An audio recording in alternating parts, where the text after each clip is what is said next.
Yeah, Good. This is great. yeah, Yeah. this is great. Hello, Well, everybody. Hello. This is Irene with SaugaTalks and Brian Thomas of Coruzant. How are you, Brian? I'm doing fabulous. This is awesome. Again, we get to go on a live show broadcasted across several platforms, including Twitch, which, believe it or not, is kind of where people hang out now, especially not just for gaming, but just for all types of information sharing. So it's been great. I love it. I love Fridays, obviously, but Mondays are my favorite day. So Absolutely. I know have a scheduled guest with us today, and I know he's trying to get onto the show right now. So we're going to have some impromptu chat, right? That's what we're about. So, everybody who's joining now today, we did announce the topic. It's gonna be digital transformation under user experience and customer experience lens. We are expecting a fabulous guest and expert. He's a global influencer, he's a trainer and certified expert in digital transformation, Thomas Ross. He will be with us any moment now. For now, I would like to open up the discussion, Brian, in terms of digital transformation, which is now a buzzword. It seems like we cannot hear this word anymore. And yet, if you look at the Twitter the trends, it's on top. It's on top. Believe it or not, companies still thinking about their digital strategies. And if anything, right, they do need Mhm. more expertise on board. So where do you think we're going with this whole buzz around digital? Well, you're absolutely right. I think I don't know, about 6, 7, 8, maybe even 8 years ago, this new title came out. This new role called the Chief Digital Officer. And really, that's pretty broad. But we saw in a lot of large organizations where CIOs were transitioning into that role. Obviously, in technology, innovation doesn't necessarily mean it has to be technology, but sometimes it makes sense. And so there's been a transformation. But back to what you mentioned about digital transformation, it is a huge buzzword. A lot of people throw it around very loosely. They don't quite understand what that means. And again, I've overheard executives, CEO types talk about digital transformation. They pick up a little bit from what they read or speaking to somebody that works in that space. And then they think, okay, I think I know what I'm doing. I'm going to try to do this. And again, people have to understand, when they create like an innovation team or something to that effect to try to drive innovation within an organization, it's got to start from the bottom up and the top down. Both ways, communication has to be flowing, and there has to be a strategy around it. Digital transformation is not something where, hey, I'm going to fix something and we're done. It's a continuous journey, and people don't realize that.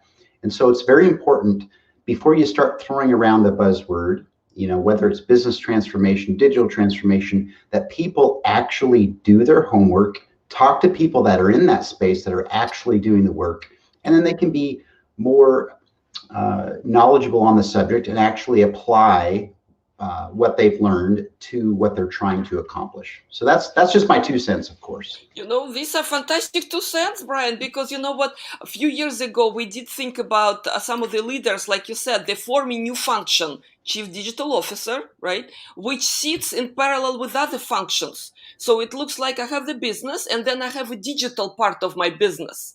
And guess what? Right? Those who still thinks in those silos, they're losing. And I keep hearing from my guests every week, how big that gap is. So every business is digital business now, don't you Mhm. think?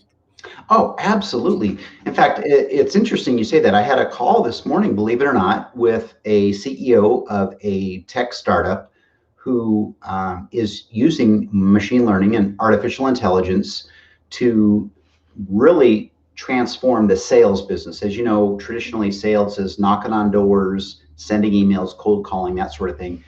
And what he's done is leverage some amazing data and to be able to automate the process so that you're actually targeting people that are in the market for something. And so we talked about how it was. And again, this gentleman was probably half my age. He's a young entrepreneur, but he said he has been doing sales for 10 years. And he said that, believe it or not, there are companies still out there going door to door and filling out spreadsheets. And it's crazy. And there is you mentioned that big gap, right? there is such a big gap. There's the people that know what they're doing and know where they're going. They have a plan. There's people that talk like they know what they're doing with digital transformation, right? And then there's people that are totally out of the loop. And I know a lot of small businesses, medium-sized businesses can't necessarily afford doing some of that, but that's those companies need it the most, and they need to tap into the resources whenever they can. So again, there's my 3 cents for the day. Fantastic, fantastic. We're waiting for our guest to join us. He is trying to join our studio. This is the beauty of live show. So everybody, if you have the opinion, if you're watching us, what's your take on digital transformation? Is your company already have experts on board? Do you have roadmap? Do you have strategy lined up? Or maybe you kind of lost, the resources and you need as much help as you can get?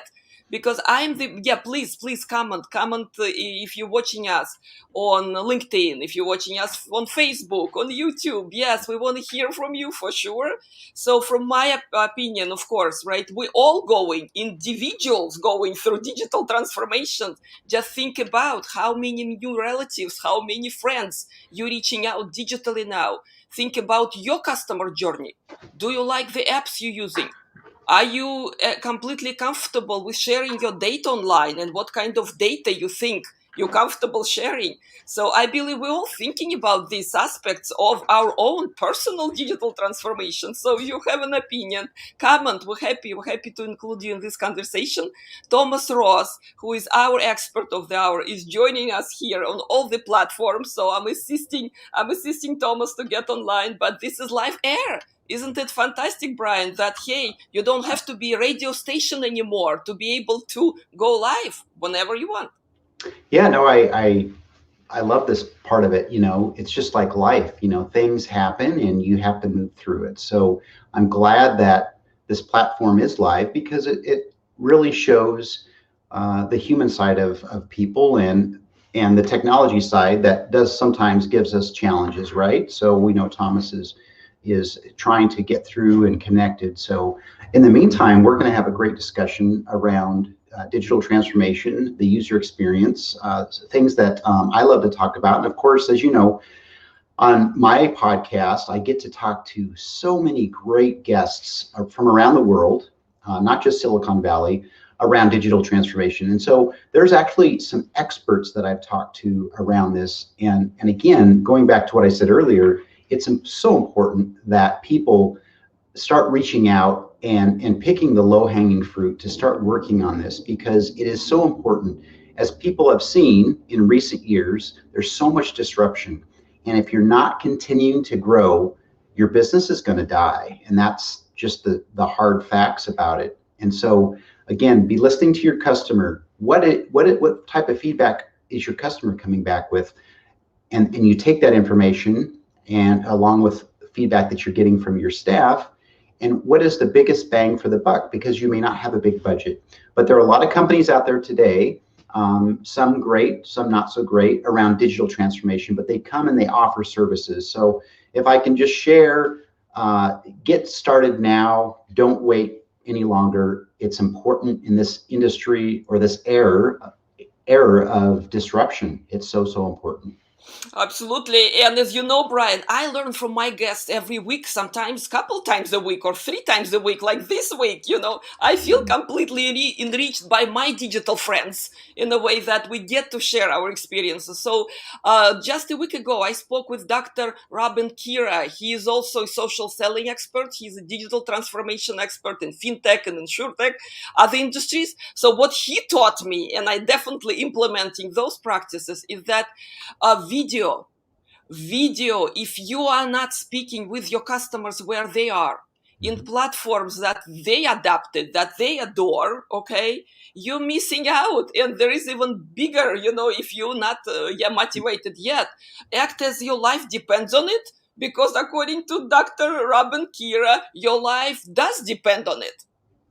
It does. I mean, you don't want to see you going under the water just because you didn't have time or energy to check out what's the new platform is all about. Where are your experts hanging out? Where are your decision makers, right? How they spending their day in life, day and evenings and other times when they get online. What do you think, Brian?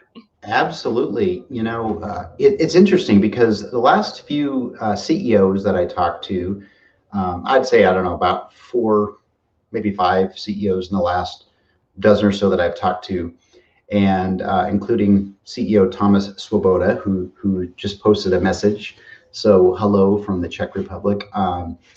Is really they're working on platforms. They're leveraging the technology to push value to their customer proactively. And what I mean by that is they typically will use machine learning to really glean from all the data that they're receiving, the feedback from their customer, so they know what the customer is looking for proactively. That way, it's keeping not only the customer engaged with the software, but it's also helping the customer stay on that cutting edge in front of their competition. So that's been pretty prevalent. And I'll admit that, like I said, out of just, I don't know, a dozen or so podcasts I've had, we've talked to almost half of those are using software to really drive the value from the software to the customer, so the customer doesn't have to go out there and search for it. Absolutely, Thomas. Hello. Yes. We have to upload to our commenter out there. Thomas Svoboda, welcome back to the show. Thomas was our guest just a couple of weeks ago. Enormously enriching experience for all of us. We talked about blockchain, NFTs. We talked about cashless payments. So please access our file out there, because we are happy to share again enormously enriching conversations we're having here every week. Absolutely. So Brian, to pick up on what you just said, user experience and customer experience, we do have Thomas Ross with us. Access our Thomas, could you please access just in one media, maybe closing Facebook? Absolutely. So Brian, yes, we're getting our guest online. He's coming in a second now. With that, yes, many people still do not make a difference. What is it? Customer experience or user experience? Brian, do you know the difference? Do you want to share with us what are we talking about? Well, it really is. It can be in the same vein. Obviously, they are separate, and I'm not the expert when it comes to splitting hairs here, but essentially, that customer experience or that user experience, I prefer to say customer experience, is really, it's got to be a positive one. It's so much easier to retain customer, or I'm sorry, it is so much easier to retain customers than it is to go find new customers. So that's what I've learned over my career about the customer experience. It needs to be positive, it needs to be ongoing, and it needs to be where it's a two-way facilitation of communication, and that way you can get the pulse of your customers and ensuring that whatever they're using, whether it's your product or your service, that it's been a positive experience. Absolutely.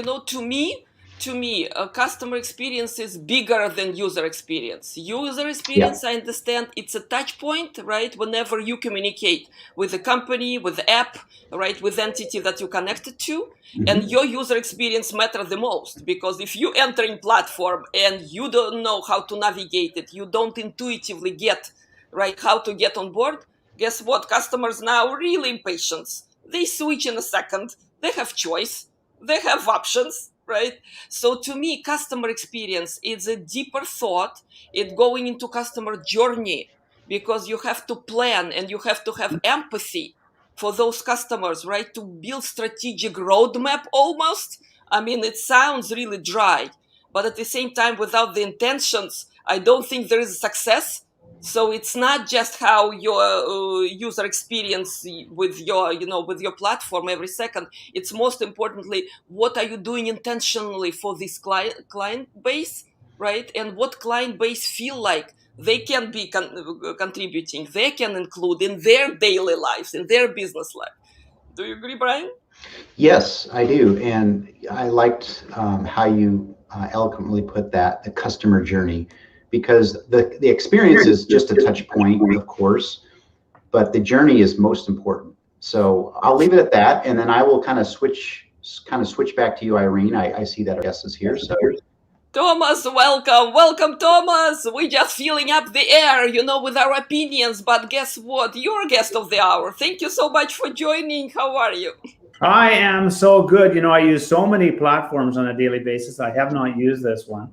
I got a new MacBook and it did not like this app. So, but we're going now, and I apologize for being so tardy. No, this is lovely to have you. Could you center yourself? May I ask to kind of center? Yes, all for the audience. It's yes, and then keep your keep your camera a little bit up. We do want to see your face because you are the guest of the hour. We're here because you're joining us today. Yes, Brian and we started this conversation on customer. Brian, meet Thomas. Thomas, nice to meet you, Brian. Nice to meet you as well. Fabulous gentlemen. So for the audience's sake, right, we do talk about customer experience and user experience. And Thomas, you just joined at the right moment. Can you spell out how should we think about two terms which people sometimes interchange?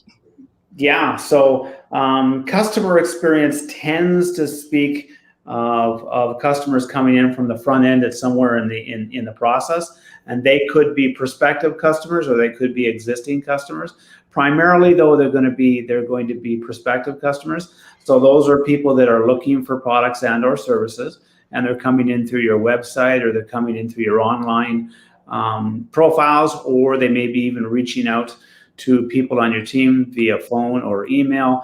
And the experience that they have by way of reaching out to you is what we generally speak to as customer experience, whereas user experience is generally more related to the technology they may be using from you. Now, that can be on your website or on any of your social profiles, but that's the journey they take when they log in and they're using your technology and the experience that they have in that context.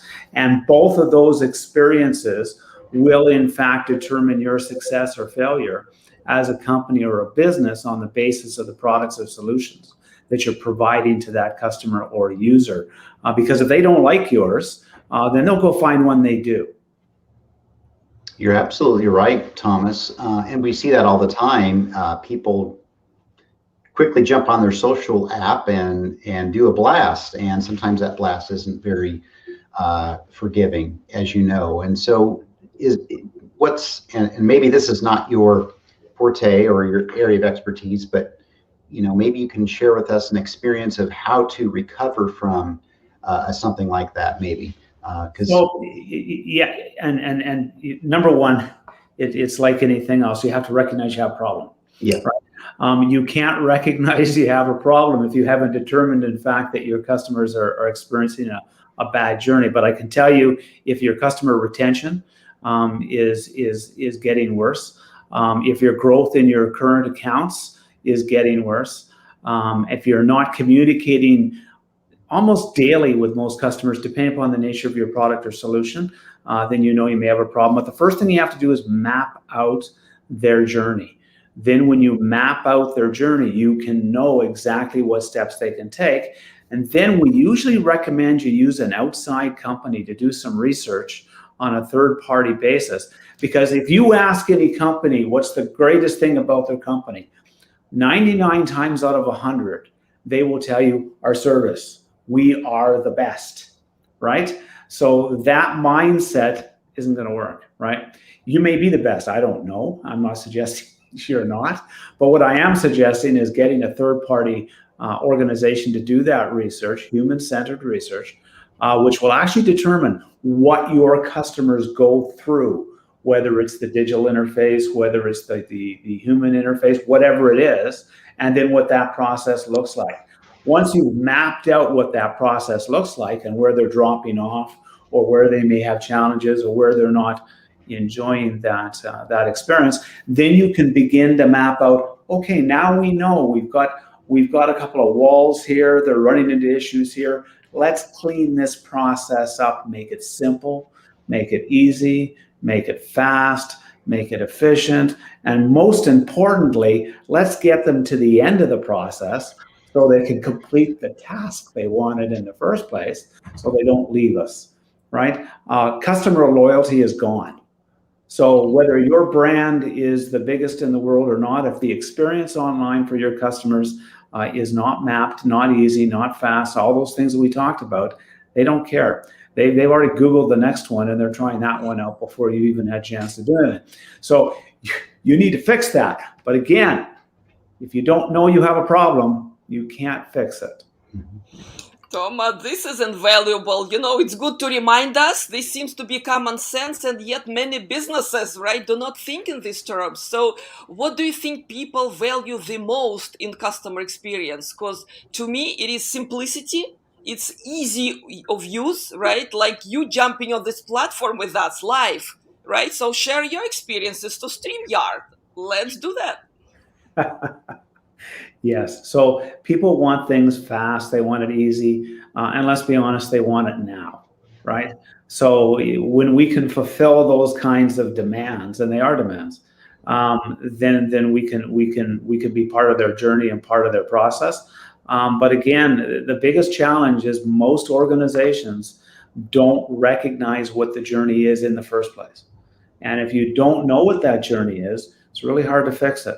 So you've really got to map that out, working primarily with a third person or a third party company that can, and the reason we say that isn't because you don't have talented people within your organization who can do this. We're not saying that at all. What we are saying is that you're all inside your own box as it relates to your organization, and you think you're doing everything wonderfully, and you may be based on 10 years ago or 5 years ago.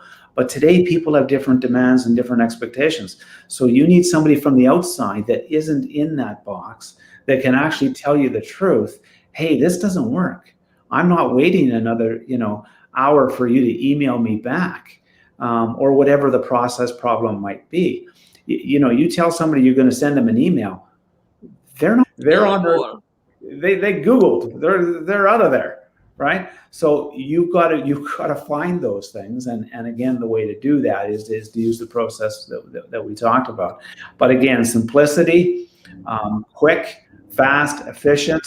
Now, here's a big caveat. You don't always have to have the perfect answer. That's not what's critical. What's critical is you have an answer. Right. And that answer may well be, we need to take a look at this for you and come back with whatever. And that's fine as long as, number one, it's done, and number two, it's done quickly. So everything with customers today, whether they be B2B or B2C, is you need to have it done yesterday.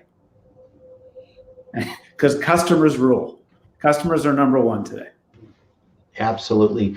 Thomas, so that brings up a question. Irene and I were talking about this, and there's a lot of once people realize that they have a problem, we go back to that topic. There is this term that everybody throws around so loosely, and I've been there. I've worked with teams. I've worked with executive teams and boards on digital transformation, and people throw that term around loosely. But I think the people that are truly lacking, obviously the people that don't understand the true term of that, but also the small businesses that may not have a budget or may not, they're so involved in their back office that they're not in tune with what's really happening with their customer or what really digital or business transformation is. What is maybe your suggestion for small and medium-sized businesses to kind of get involved in this space, because it's important in this era of disruption? And that's a wonderful question. The truth is that's a term that's been stolen by so many companies that want to market this or that or the other thing as what they think is related. But at the end of the day, digital transformation is simply your organization getting in tune with the way people communicate today. That's what it is, right? That can be internally as your own team using Slack or Teams or products of that kind. It could be externally using social media and other digital means. But at the end of the day, it all comes down to communication of one kind or another. And that's where you need to focus. Now, here's the big thing that's changed and continues to change more and more every day. And that is the cost of digital transformation, whatever area that you want to refer to by way of that, has come down dramatically, right? And digital transformation is not about technology. It's about people. and it's about how they communicate. And your ability to make that as easy as possible and as impactful as possible. I still know many of our clients and customers and companies who communicate with their teams by email, right? Well, I'm sorry, but email is not a strong, positive, effective way to communicate with your people, right? We had one client, and we won't name names here, but we had one client who about a month ago announced on a Monday morning that they were going to be opening up September 1st, right? 3 days a week, everybody had to be back in the office. Okay. The following day, 50% of their staff, they have about 30 plus people, resigned. Wow. The following day after that, therefore the Wednesday, they pulled the announcement they made on Monday, but the damage was done, right? And the reason I give you this example isn't just as it relates to how people are looking at their careers today, but also by way of communication. Their communication with their people was awful, right? Hopefully that's something that they're working on now, given the sledgehammer they just got hit with. But their communication was awful, right? It wasn't up to par. People aren't online, had no idea where their people were or what they were thinking or how they were feeling, right? And they lost touch. And that's what we're talking about. That's what digital transformation really is. It's not only about your internal people, it's about your customers. Customers today want to feel attached to you by way of emotional feeling and by way of what you can really do for them as persons, as people. And that's what digital transformation allows. So it allows us to connect with people online in the digital world in ways we couldn't 10 years ago, but we have been for a while. And COVID has jumped that process by its estimated 5 to 7 years. But the truth is, B2C has been doing this for a decade.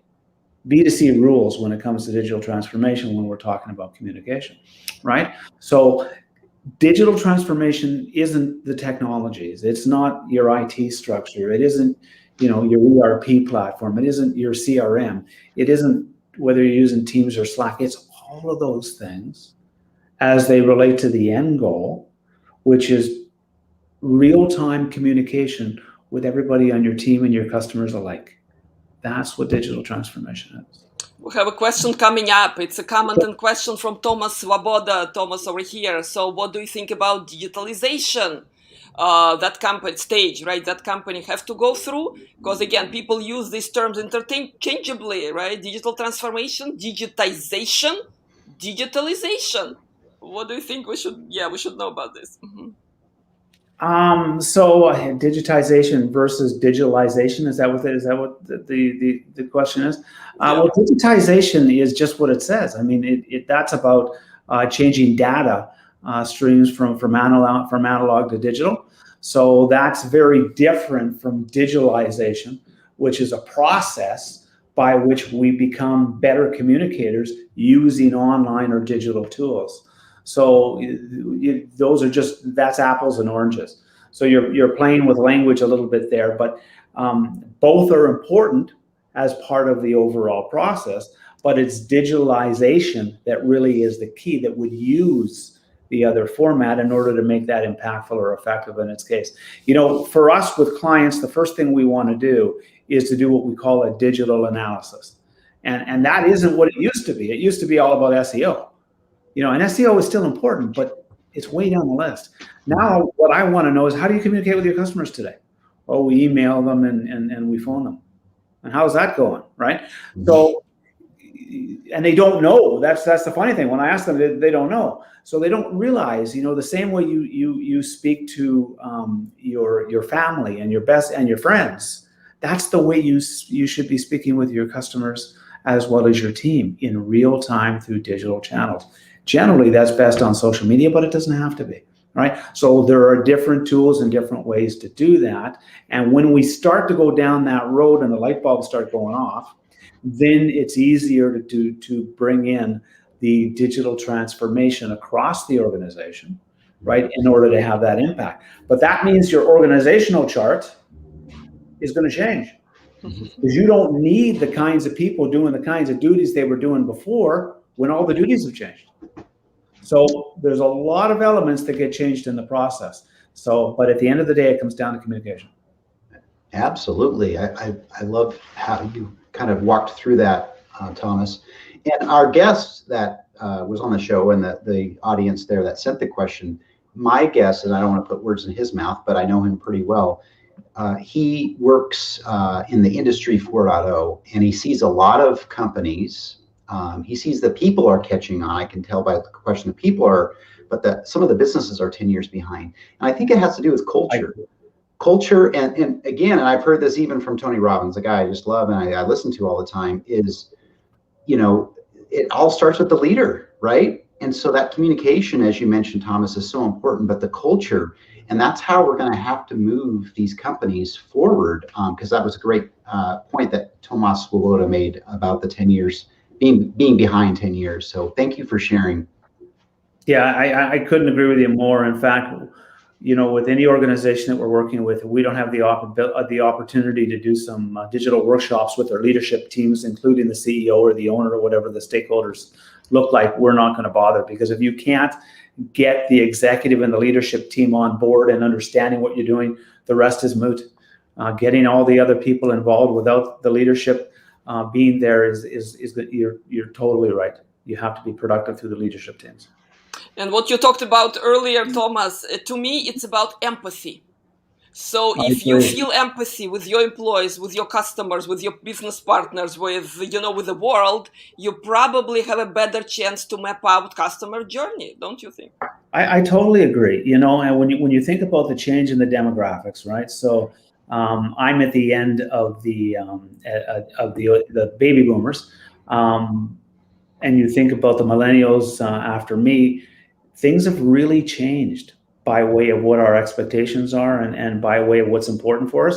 So my generation and even the generation behind me are to money focused to some degree, career focused. That's really changed with Ys and Zs and consumers as well on that basis. And they're not as keen with you giving them, you know, the most decimal places on their paycheck. What they're really interested in is the lifestyle, and they're now really interested in enjoying their work. And being able to do that while having a balance that they define, not you, right? And that's the shift that COVID has really, you know, put nitroglycerin in, and that's really happening big time. But yes, empathy, being out front, being there for your people, being one of the team, and not trying to be, you know, the almighty CEO is going to get you a lot further. You're right on that, Thomas. I think what you shared today has been simply shedding the light on some of the things that people are so confused about when it comes to terminology. You know, what is empathy, right? How does that relate to the customer journey? So I think that's all very, very important. Totally. So we hear, Thomas, having these conversations weekly to enlighten people and to, you know, bring some light and some clarity to some of the terms, but most importantly, right, what is the action plan? Because we do want to hear, right, what is actionable in all these, I don't know, talks and sentiments. So what do you advise to your customers, Thomas, in a way that where do they start? What's the low-hanging fruit? Boy, you're just coming up with all the best questions. I love it. That's a wonderful and very important question. Nothing happens if you don't plan it, right? And if it does, it usually doesn't go the right way. So when we get to the point where we've now had the opportunity to get the executive and the leadership teams on board, and we do that through a pretty aggressive program of workshops where we really, you know, for lack of a better way of putting it, we really beat them up and put them through it so they see what it really is and they understand why it's important to their business. And by that point, they're asking us questions. Okay, how do we do this and how do we do that?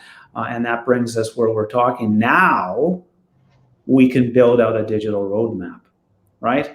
And now we can say, okay, you've told us your 10 priorities are boom, boom, boom, customer experience, customer or user experience, or maybe it's sales, maybe it's better marketing impact, maybe it's a better procurement process, maybe it's a better hiring process, or any or all of the above. And these are your priorities. So based on those priorities, we are going to rebuild those areas of the business that have the impact on those in a digital means. And we bring in, the solutions, and we have some of our own, and we use partners to facilitate the remainder through a digital portal, and we create that roadmap. And now we take them through the process of the roadmap. One of the things that consultants get a bad rap for is they don't deliver. So they show up with the reports and the documents, and here's what you need to do. The invoice is on the bottom. By the way, we have a 15-day pay period, right? So that's the bad rap.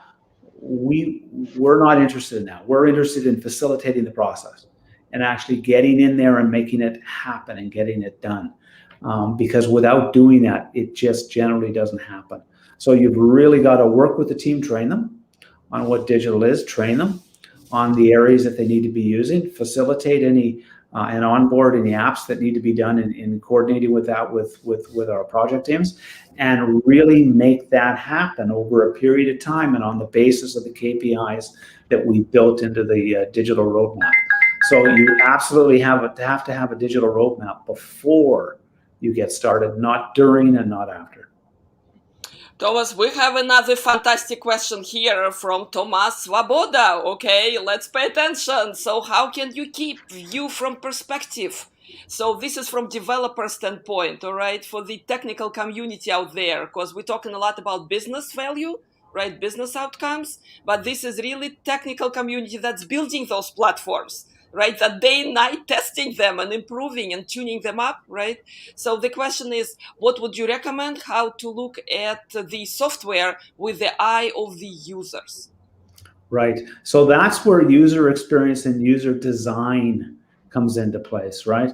And now we need to design a process that's really going to work. So once you've had the opportunity to actually do that customer and user journeys, now it comes down to design, right? So based upon that research and based upon what you saw, it comes now down to design. And design isn't about looks. Our website looks beautiful. That's not what it's about. Design is about simplicity of use. And it's going to look great and work simply, but behind the scenes, there's a lot of development and there's a lot of change in their platforms in order to make that effective. So that's a great point. What looks great and easy on the face of it is usually extremely complicated and takes a lot of development and a lot of technical know-how to make that work in the background. One of the biggest challenges with many, especially the larger mid or even the mid-sized companies, is very often their systems are disconnected, right? So their accounting platform is disconnected from their manufacturing platform, is disconnected from their shipping platform, is disconnected from their customer service platform or their sales and marketing. And so when a customer wants any or all of that information, they've got to connect with 4 or 5 different people in order to get those answers, or wait a week for the email, I suppose. But in either case, it's not going to be effective for the customer. So one of the things that we need to do, and this gets to that point, in terms of the experience, is design a process that connects those things, either directly or through RPAs, if that's the best methodology in that case, and make them work in a streamlined fashion so that one individual who's actually talking to the customer, potentially over Messenger or over chat or whatever it is, can actually provide that feedback and that information in real time as it's asked. Now you got a happy customer, and you're going to get more of them. I love that. And Thomas, in my career, and I'm just speaking from my experience as a technology leader, so many times, and we all get there, right? We either have an ego or we feel that we know what the customer's pulse is. In reality, we don't. And especially if you have a poor culture or poor communication, you may have a software developer, a lead or a manager that thinks, well, I've got 15 years experience. I know exactly what they need. And we've seen this big shift. We talk about transformation, the UX, the user experience around design, like you just mentioned, right? It's more about how well does it work? And you're absolutely right. And to this day, we see a lot of poorly designed websites. They might be fast, they might be SEO optimized, but they're the worst worst journey for the customer to go through. So I appreciate you sharing that, and I certainly have seen that over my career. Sure, and you still see lots of it today, right? Mm-hmm. And when you look at the companies that are doing well, irrespective of the industry within reason, they're the ones that have taken those steps. They're the ones that have done the hard work, right, and really put themselves in the shoes of their customers in order to learn the good, the bad, and the ugly, right?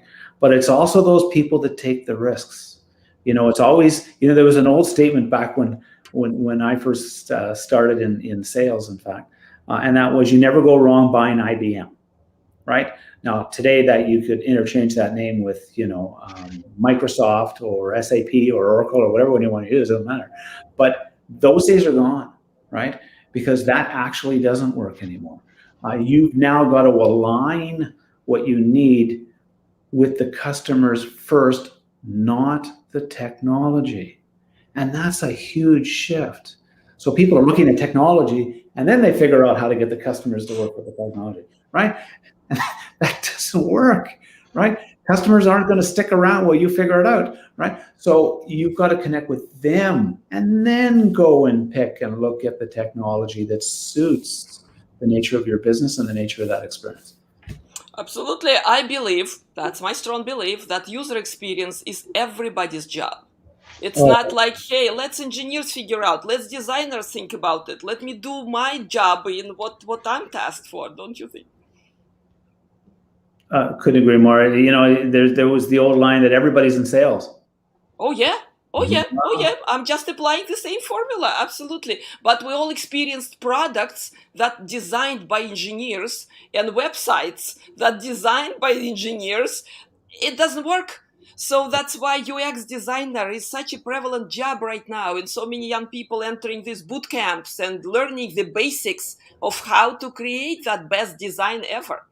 Yeah, and I would say there's a lot of people, and I don't want to be negative about the process, but the fact is they don't know what it is, right? So they come from a world that has changed, and what UX design is really today is actually quite different than what it was just 3 years ago, right? And if you don't take a human-centered design approach, you're not going to have the impact, because you're going to be missing the element that you were trying to improve in the first place. You're absolutely right, Thomas. That is, we see that a lot today. And I had the fortunate opportunity to speak with actually a couple hundred Silicon Valley CEOs today. And a lot of it is very obviously a very competitive market out there, but it's about how do we find that best software solution or technology solution to fix a customer problem, when you really need to, and a lot of them do, but really at the end of the day, back to the human-centric approach, you have to understand the problem first. You can't just apply technology. Obviously, there's a lot of use cases for technology. We see it all the time, but you're absolutely right, and I appreciate you kind of expanding on that. So thank you. Yeah, when you think about it, I mean, how many companies do you know that have bought a large platform, and it doesn't matter which one, only to have it spectacularly fail and be replaced? And what a terrible system that turned out to be. Of course, it had nothing to do with the system. It had to do with what you just said. They didn't understand the user side of it first. Exactly. Thomas, thank you so very much. I mean, we appreciate the insights, we appreciate the experience, and most importantly, enlightening all of us, how to think, how to really empathize with your employees and with your customers and with the world out there. We make better businesses because of that. Thank you. Thank you so very much. Thank you. And I apologize. I had such a bad user experience, but we got through and it turned out so well. Awesome. It's a learning experience. I call it the LX, the learning experience. I like that. Yeah. I might have to steal that if you don't mind. Sure, go for it. That's what we're about. We're sharing, right? We're sharing experiences and knowledge, and hey, we take it all forward. Thank you, Brian, very much for being fantastic co-host. Thank you, Thomas, for being enormously enriching guest today. Thank you. Thank you so much, Irina. Thank you, Brian.